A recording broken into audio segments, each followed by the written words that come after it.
Okay, my name is Robert Blaisdell, and I was born in Berkeley, California, and that was October 26, 1934, and came back down to Carmel 2 years later. Yeah, my father came out of the First World War, and he was in the engineers, and they built things and kept the roads going and transportation and trucks, and generally they were out in front getting everything ready for the assaults. And he was in the Battle of the Argonne in the end of 1918, which is just close to the end of the war, and they were getting ready for their big push to finish the war and get the armistice with the Germans. And he was out doing some patrolling ahead of the push, trying to find out where all the German emplacements were, and a big shell landed close to him and knocked him out and gave him a concussion. He also got a little bit of mustard gas, and he managed to make it back to the aid station, and but he was having a hard time concentrating on anything, and so they put him in the hospital, and it was a bad shell shock, concussion, some of the gas work, and so they kept him in the hospital right into 1919 after the armistice, and they finally sent him home on a cattle boat. And he had enlisted in San Francisco, so they sent him back to San Francisco to the Presidio, and he got out. And his father was a mining engineer up by Preston and Cloverdale area, a quicksilver mine. And so my father went up there to be with his father, and that's where he met my mother. My mother's family had a resort on the Russian River called the Vine Hotel. And so they hooked up together and got married at the end of 1919. My brother Lee was born in 1920 up there, and he became a photographer. My mother was a photographer starting in 1912, and she got my brother involved in photography. Then I had two sisters, but I didn't really know them because they both got married around 1940, 41 and moved on, and I didn't see much of them. My brother, I didn't see much of until he came out of the Navy. He went into the Navy as an aviation machinist mate, and he got out in 46, and then he came back up here and became a photographer. He went to Art Center in LA on the GI Bill, and he came back up here and became a photographer with the whole community of photographers here in the late 40s. Yeah, my father was an expert in agriculture and in building and construction, being in the engineers for 2 years in the Army. And he came out, but there wasn't much work in the 20s. He bought a gas station. He went to work at a gas station in Cloverdale and wound up buying it. And everything was going fine until the crash of '29, and he lost the gas station. But he had a scout troop. He was the scoutmaster of a scout troop up there in Cloverdale, and it turned out that Senator Joseph Nolan, who he and his brother owned the Oakland Tribune newspaper, his son was in the scout troop. And it turned out that Joseph Nolan not only was a senator, he was also the chairman of the State Park Commission, and they had just started a brand new state park unit in 1931. And he liked what my father had done with his son in the park, in the scout troop, and he said, "Would you like to become a park ranger?" And my father said, "Sure." There wasn't much work in 1931, and so my father went to work, and his first job was putting together a park on the top of Mount Diablo. And so, but they had sent him down here in 1933. He was putting that park together in 31, 32. They sent him down here to put together parks in Big Sur and Point Lobos. So I was conceived down here. But then at the end of 1934, he had to go back up to Mount Diablo to finish the park up there.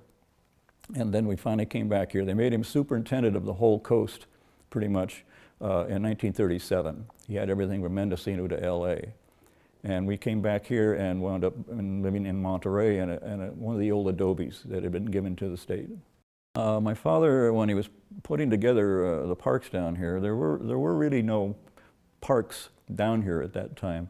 And there really was no formal superintendent's job or anything in that thing. He put together the Pfeiffer Park. The Pfeiffers had just given the property to the state, so he put in, but their name had to be used, so it was Pfeiffer State Park. Point Lobos had just been given away by the Allen family had just given all the property for Point Lobos, and it was going to be a development. There was a big development that was going to go in there for housing, and they got it, and my father came down and went out there with his axe and started walking around, and there was a couple of other people that were working on it, a landscape architect from San Francisco and someone else, but it was my father that was in charge of really putting out the rules and regulations of what it should be. And he said it should be a reserve, no camping. And they said, okay, just a reserve, just day use only. And he said, and no carts. He lost that argument. He thought there should be no cars in there, but obviously there are. Well, I first went to Point Lobos in 1938. We had just moved back down to Monterey. And they took me out there for my sixth birthday, I guess it was. And there were no trees, hardly any trees out there. It was pretty barren. Whalers Cove had been obviously a whaling area, and also abalone. Japanese had a big abalone harvesting unit right there. There was a huge pile of abalone shells that must have been 5-6 feet high, and there was a complete whale skeleton down there, which are gone now. But there were very few trees, weren't a lot of trees. I think the Kodanis and some of the other Japanese were living out there, and they had a huge area where they would use hard hat divers. They might go down and they would get abalone, and they would get other things, and they were processing them right there. It was a real hard existence trying to get these abalones, but they were everywhere. There were a lot of abalones, a lot of mussels in those days. I remember growing up around here, I worked out there a number of summers when I was going to high school and junior college. And there weren't that many people out there. It wasn't much traffic at Point Lobos. It was pretty isolated, and nobody really knew about it. Yeah, the whalers' cabin down there is where they built in the late 1800s, and it was just a funky little 2-room cabin.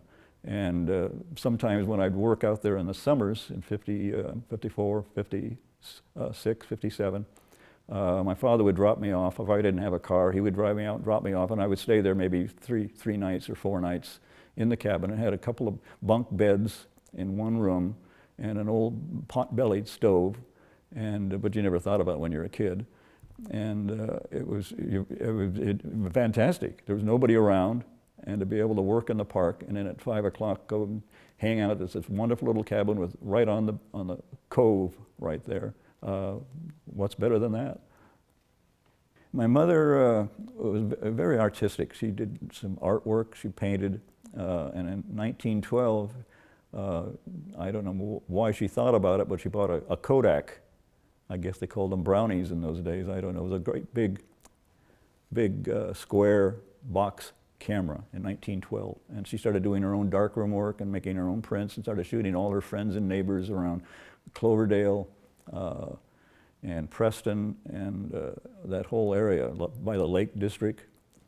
And she gave my brother his first camera, and he got involved in it. And then when I was 6 years old, she gave me a camera, gave me a nice little Argus, one of the first Argus they made. It wasn't the square brick that they had after that. It was a first little one, and I promptly dropped it and broke it. My childhood in Monterey, growing up down by the wharf, was pretty nice, pretty idyllic. It was all fishing in those days. You know, they were mostly all Italians. There were Japanese. There were Filipinos. There was people from the Azores who were doing a lot of the fishing and whatnot around there. And I went to all the schools in Monterey. I walked up the hill to Thomas Larkin School up Scott Street, which had been the old part of the old David Jack's estate up there. And that went to the 6th grade. From then on, I went to Bulwer Colton for 7th and 8th grade, and then to Monterey High School in 49 to 53, and then on to MPC for 2 years. I was kind of a dual major, photography and music. I didn't know whether I wanted to be a musician or a photographer. I took both. And at Monterey High and then MPC, went on to San Francisco State, thinking I was going to be a concert musician. I was playing in the Monterey County Symphony for 5 years, 51 to 55, as a bassoonist wound up being the first chair bassoonist there. And I went up and played in the San Francisco State Symphony Orchestra as a bassoonist. And then I suddenly realized I didn't want to be a musician, I wanted to be a photographer. And so I transferred to San Jose State. I still played in their symphony there, but I went on to be in their photojournalism department at San Jose State. And then after that, I went in the service. My service career I became very lucky. I got into the Coast Guard thinking I could stay in and another year and finish up my last year in college. But I got a draft notice. Even though I was in the Coast Guard Reserves, they wanted me in the Army. So I had to go active in the Coast Guard immediately. Went to the East Coast and became a radarman and went on a 83-foot Coast Guard cutter out of Charleston. And they didn't have enough officers to go around after the Korean War, so they had a chief boatswain's mate as the captain. Turned out I wound up being the number 2 man under him. And I had to learn how to be a bosun's mate because I had to run the deck crew. But we rotated with 2 other cutters in Charleston Harbor, checking all the shipping in and out because all the nuclear weapons are kept in Charleston Naval Base. And that was the 50s, and there was a lot of paranoia. It was the Cold War, and we'd have to check every freighter and tanker in and out of the harbor. I got out of the Coast Guard in January of 1960 and came back here and started to go back into my photography thing and started doing some photojournalism work for magazines. I shot the Jazz Festival, shot the Laguna Seca races and some other things. And then there was a guy named Grover who had a little educational film company in Carmel Valley, and he said, "Do you know how to operate a movie camera?" And I said, "Of course I do. Just give me the instruction book and I'll do just fine." And so I started doing educational films for him, and I started making these films about poetry and literature and writers. And wound up working with some people at Tor House to do a couple of films on Jeffers. He was gone by that time. He died in '62. But in the later '60s, I did a couple of films on Jeffers, did a couple of films on Eric Barker, the poet in Big Sur, a good friend of Henry Miller's, and quite a bit on writers and artists. Did some art films for Zampman Art Gallery. And one thing led to another, and I wound up working with a company called Lee Mendelsohn Productions in the mid-60s. I was lucky. Of course, you make your own luck. I made a little short film in 1967 called Seacoast. Everybody told me I was rather stupid to spend my own money on a film for myself. But I took it up and showed it to Lee Mendelsohn Company in Burlingame. They were famous for doing all the Charlie Brown Peanuts cartoons on TV. And they were starting a new unit to make TV documentaries about science and buildings and creativity. And I took a film up and showed it to their top man. And they said, "Well, we're doing a film down in Big Sur at Esalen called Come to Your Senses." That was a feature-length film. Rod McEwen did the music. And they liked my work, so they started, I did some work on Travels with Charlie with Henry Fonda. I did some of the local shooting here for that in '68. And then they started doing a lot of TV specials for the Encyclopedia Britannica, and it was called The Unexplained, about knowledge and exploring the edges of human knowledge. And one it couldn't be done about engineering projects that were supposedly impossible. It couldn't be done, and The Unexplained were 2 one-hour specials that we did back-to-back in the late '60s. And we interviewed Jonas Salk, Ray Bradbury, people in the Enrico Fermi Institute in Chicago on the continental drift and DNA situation, and we photographed people all over the world. They sent me to South Africa to interview a man named Colin Taylor who was just trying to discover the languages of the dolphins, and he was recording a mother and father with their baby, teaching them how to speak down in an oceanarium in Port Elizabeth, South Africa. And they sent me all over the United States. I spent a lot of time with Ray Bradbury, with different people in science fiction. Spent a whole week with Buckminster Fuller on his island in Maine, talking about things that he thought was going to come in the future. And then the one on It Couldn't Be Done was all engineering projects. Lee Marvin was the host of that, and Rod Serling was the narrator on that one. And it was about the Golden Gate Bridge and the Verrazano Narrows Bridge and all the dams, Boulder Dam, and which became Hoover Dam, and all the dams and canals. They sent me to Buffalo, New York, to find out where the old Erie Canal was. Well, I found out there is no Erie Canal from the old days. It's all been rebuilt. And it was all swamps. I'm sitting out there wondering, what do I do now? And so I found an old guy that ran the archive at the local newspaper, the morgue they call it. And he had all these old tin types and old photographs of what the original canal looked like in the 1800s, and he let me photograph all that. But so you have to dig, you have to get in and really look for things. And I was freelancing for them all the time until finally they put me on staff for a while. For a couple of years I went on staff in Burlingame, and they just had me on the road constantly. It was terrific. I loved flying. They realized I didn't suffer from jet lag. And the minute they found that out, they sent me out all the time. When I returned to Monterey in 1960, I went down to Garrapatta Canyon. I was looking around, and a guy said he had his cabin for sale down there, and they give him $50 a month, $5,000 total, and he'd carry the note. So I bought it. I bought a little cabin right on the creek in Garrapatta Canyon, and my friend Cole Weston had a fish farm out at the entrance of Garrapatta, so I used to see him all the time down there. But it was unlivable in the wintertime. It was just rough, the wind and the rain and the floods. And so I rented a little cottage on Carmel Point from Bob McGinnis Travel Agency. And so I had a place in both places. And then Cole got me a studio at Sunset Center. They had just turned Sunset Center from a grade school into a cultural center.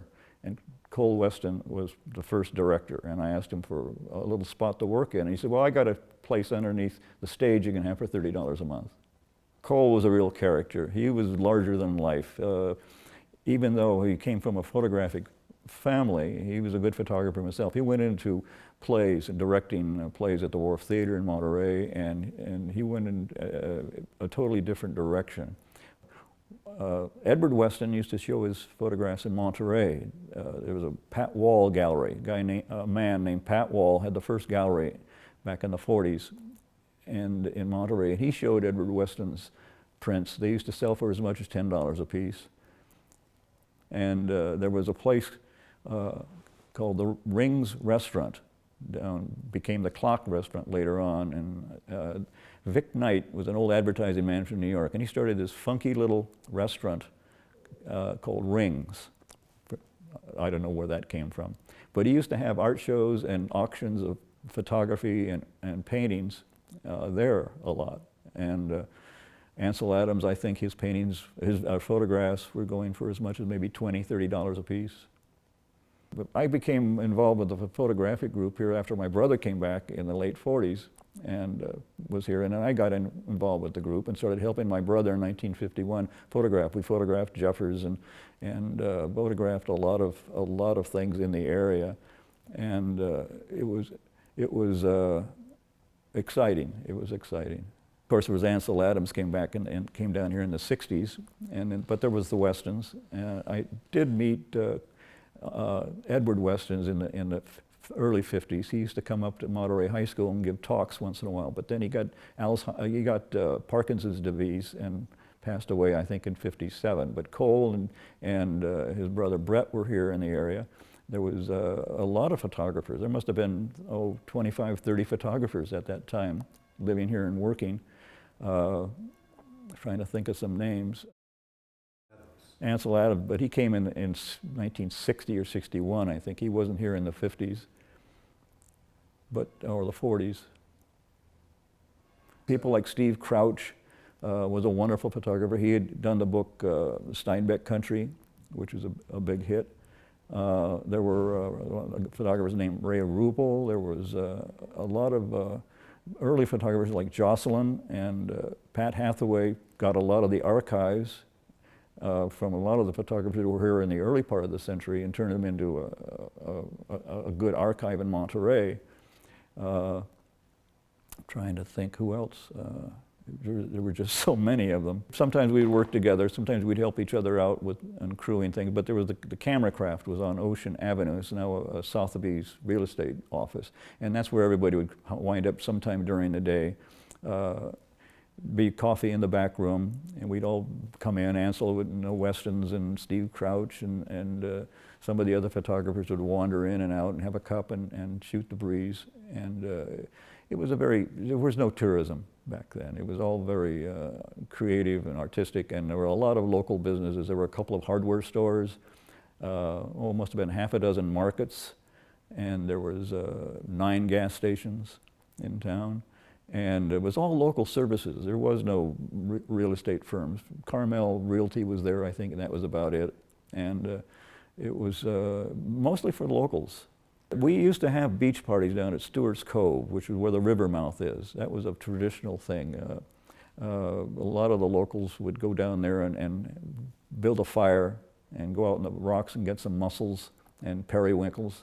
And that was a big thing, going down on Saturday night, going down to the Stewart's Cove. There was a mansion called the Stewart Mansion, which was right there, which is gone now. That's why they call it Stewart's Cove. And the river mouth was right there.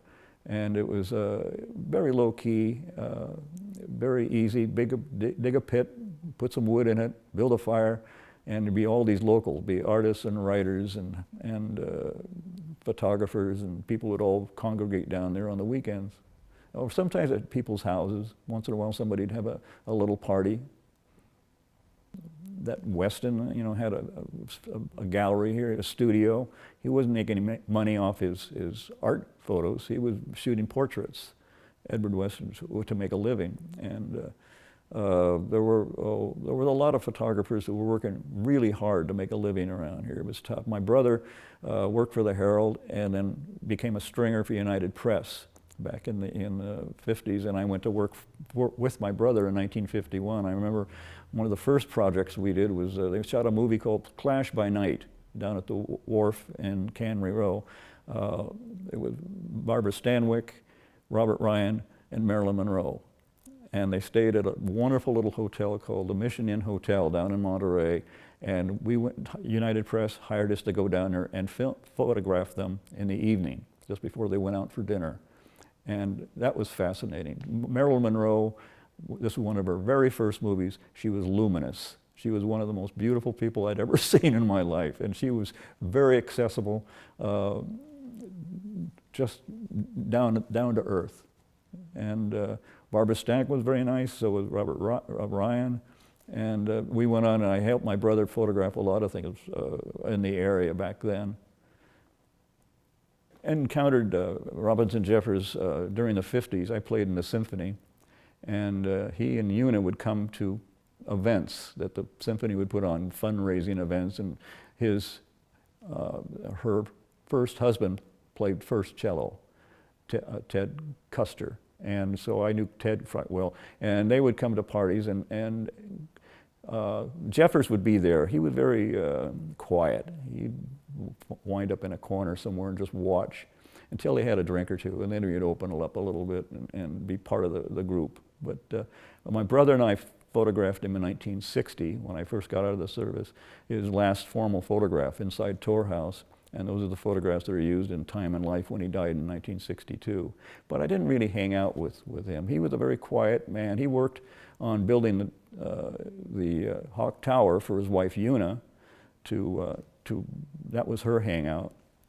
And then he would do that, haul the rocks up from the beach and put that together. And then he would go back into the house at night and write.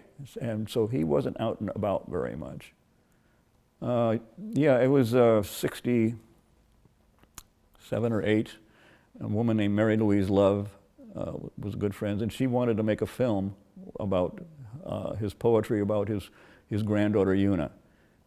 And she said, let's take her out to Point Lobos and walk around with her, and so we did. We went out there, and there was a portrait of her when she was like 3 years old in the house. And he had written a poetry about when you were 18, I shall not be here, but you will learn the facts of life about nature and everything else. And so we made this film. It was about an 18, 19-minute film called From the Tower. And here's a portrait of my granddaughter Una when she was 2 years old. She stands in a glade of trees with a still inlet of blue ocean behind her. Thus exactly she looked then, a forgotten flower in her hand, those great blue eyes asking and wondering. Now she is 5 years old and found herself. She does not ask any more, but commands, sweet and fierce-tempered. That light red hair of hers is the fuse for explosions. When she is 18, I'll not be here.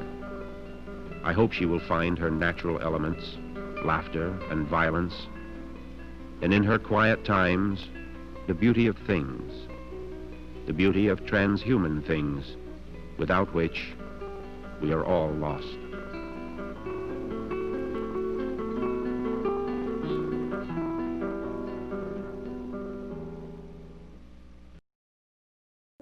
I first started shooting film in Big Sur after I bought my cabin in 1960, and I'd come back from working on a film somewhere else, LA or San Francisco, and I'd grab my camera and go roaring around Big Sur. I always made sure I had a very small amateur-looking camera so I didn't draw attention to myself. I had a little Kodak 16, and I'd go wandering around and shoot scenes of people. And there were, in the 60s, there were a lot of hippies, a lot of travelers coming through, a lot of people just looking for something they didn't know what. As I interviewed Henry Miller in '66, he had moved to Pacific Palisades in LA to be near his children. And I was coming up from LA one time, and I was working on a film, and I stopped off and visited with him. And I had a camera with me. I said, "Do you mind if I shoot an interview?" And he said, "No, go ahead." So he did a little interview with me in 1966, and that was kind of the start of my documentary on Big Sur. I didn't know what I was going to do. I just kept adding things. Harry Ross, Emil White, his good friend, Eric Barker, Lolly Fassett, who owned Nepenthe, and I just kept adding to it until finally in '71 I thought I should do something with all these interviews and all this footage and everything. And I was working in '71, I was working on a film for Clint Eastwood on his celebrity tennis tournament. He asked me to shoot it, so I was shooting that, and then we were all having lunch after the tournament was over. And Doug McClure, the actor from The Virginian, was at lunch, and Clint and his couple of business associates. And I said, "You know, I got all this footage on Big Sur, and I don't know what to do with it. And Clint, would you be interested in doing something?" And he said, "No," he says, "I have no interest in local history." And Doug McClure said, "Well, I'll be interested. Let me look at it." So one of the money people that was with Eastwood said, "Well, let me look at it. I might be interested in investing in that." And so they did. It wasn't much.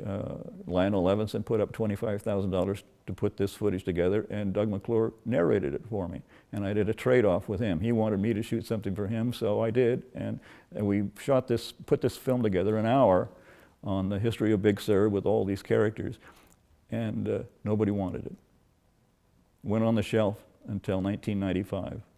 And Carmel Martin Jr., a longtime lawyer in the area, was the head of the foundation running Deachin's Big Sur Inn. And he called me one day and he said, "Whatever happened to that film you did on the history of Big Sur?" And I said, "Nothing. It's just sitting on the shelf. Nobody wants it." And he says, "Well, let's get it into video and let's do something. We'll give you some money and we'll put it out." And a friend of mine named Bob Franco set up a little distribution thing, and we finished it from 16 millimeter film and put it into video and put it out, and it became quite a nice little hit around here.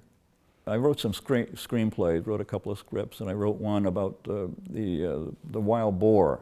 And I went to my friend Stivey Fish, who has the fish ranch up here, the Palo Corona Ranch. And I said, I need some information about wild boar. I understand you got some of the original Russian wild boars from the Ural Mountains. He said, "Yeah, I did." He said, "We went out and got a couple of hunters and back in the 40s and got a couple, and he was raising them and selling some of the meat to restaurants, boar meat." And so I wrote this script and put together a partnership and raised some money. And again, I got my friend Doug McClure involved, and got a good friend of mine, Bill Taylor, who was a good writer, to help me. And so we went out and shot this film all over Big Sur in the mountains, and turned out to be an hour and a half feature-length film called Adventure in Ventana. And it was the story of how this hunter goes out with a tranquilizer rifle to find a Russian wild boar, a big male, which he does, a big 400-pound male. Nobody has to know it was a trained wild boar, but that's Hollywood. We sold it to Gold Key Entertainment in Hollywood, and they put it together in a package of 10 wildlife features, like The Legend of Grizzly Adams and films like that. And there were 10 films called the Rainbow Adventure Series, and it shows on TV every once in a while. I met Clint Eastwood probably in '66, '67 when he was finishing up, I think he was in his last year of Rawhide. And we all used to get together at the old Sadie's bar. It changed the name to the El Matador by that time. And we all used to get together in the back room and have a beer or a glass of wine in the '60s. And Clint was there. And he said, well, I can't keep working in Hollywood. They said my Adam's apple is too big and I can't act. And so after the Rawhide series, he got an offer by Sergio Leone in Italy to come over to Europe and shoot A Fistful of Dollars. He got all of $25,000 for it. I think that's what he said it got. And suddenly it was a hit, worldwide hit. And the next year he came walking into the back of the bar and said, come out, you guys, I want you to look at something. And we went out in front of the Sadie's, then the Matador, and here was this beautiful green Ferrari sitting out there. And he said, Sergio wants me to do a sequel. He says, and he said he'd pay me more money this time. Oh, Clinton politics. He ran for mayor basically because he didn't like the Planning Commission. He wanted to put a big building in next to the Hog's Breath, and the Planning Commission said it was too massive, and they turned it down. So he ran for mayor and won in 1986. Promptly fired the Planning Commission, brought his own people in, and they approved his building. And after 2 years, he left. People still think he's mayor of Carmel. The impact of Clint was huge, I think, because when he became mayor, up to that time, Carmel wasn't that world famous. But he became mayor, and there were camera crews from all over the world, Japan and Europe, coming here to watch him hold forth at the council meeting, in this very room right here, the council meetings, and they were just jammed up outside, all trying to get in and take footage of him being mayor of Carmel. Here's this famous actor all of a sudden running this little tiny community. And it became so famous that it started bringing in developers, entrepreneurs, things started changing. People started coming in and buying all the little cottages, ripping them down, and building spec houses for sale. And everything changed drastically after 1986. Getting together with some friends on Tuesdays, my friend Gus Arreola, who drew a comic strip called Gordo. And after 40 years, he retired. And he called me up, and I think that was probably in the mid-'80s. And he said, Roberto, I just retired, let's have lunch. Because he could never do anything during the day because he was drawing his comic strip every day. He did it all by himself. His friend and our friend Hank Ketchum had a crew. He had a couple of people working for him that did most of the drawing. So he could go out and party during the day and do whatever he wanted. But Gus and I got together, and he said, can I bring my friend Eldon Dedini? He said he'd like to get together with us. I said, sure. And he's a great cartoonist with New Yorker and Playboy. And then we started getting other people like Bill Bates and cartoonists, photographers.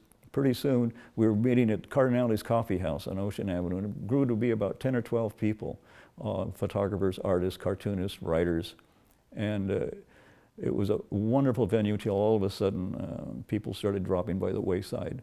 And a few of us are still left, and so we moved over to the Plaza Cafe, and so we meet there. There's Kip Stewart, who designed Ventana and a lot of furniture around the world, and Dennis Renault, who was a political cartoonist with the Sacramento Bee for 22 years, and he grew up here, and Taylor Thomas gets at our group, Howard Brunn, who grew up here, who was a bomber pilot in World War II, and whenever I had to do any aerial work, I'd get him to fly me, and we get together there. So there's still a few locals still getting together. Yeah, I left in '57, went in the Coast Guard, went east, came back. While I was gone, Urban Renewal came into Monterey, and they tore down all of downtown Monterey. There was also a freeway over the hill, which hadn't been there before. Carmel was turning into a tourist mecca. A lot of the Chamber of Commerce was coming in, and they were trying to exploit the area for people to come and stay for a while. And it changed quite a bit. It was hard to make a living. Things were getting more expensive. Property was getting more expensive. People were leaving the area and going to San Francisco or LA. I started working in the movie industry, and I would have to go to LA periodically for certain things, but then it was just different. It's just a different feel. It wasn't the real tight little community it had been when I'd left. You always lose certain things when you have big developers and development coming in, but there's always a trade-off. More people means more people can make a living here in their shops and coffee houses and restaurants, which is a good thing. But you know, the thing I miss are the local businesses, the hardware stores, the markets. There were 9 gas stations in Carmel in 1960 when I took a photograph looking down on the town, and Sunset Center was still a grade school, and you saw people walking around town who actually lived here. And now it's still a beautiful place. You can go to the ocean, but you don't see the locals walking around the streets anymore. It's all tourism. The peninsula, you know, is finite. You can only build so many houses on the peninsula, Monterey and Carmel, Pacific Grove. And now the real estate offices is a growth industry here. And they keep buying all these houses by people that don't live here. You've got all these absentee owners now. 80% of all the houses in Carmel are absentee owners. They don't live here. And I think, well, there goes the neighborhood, basically. And when you go walk around Carmel, and almost all the houses are shuttered up, there's nobody in them.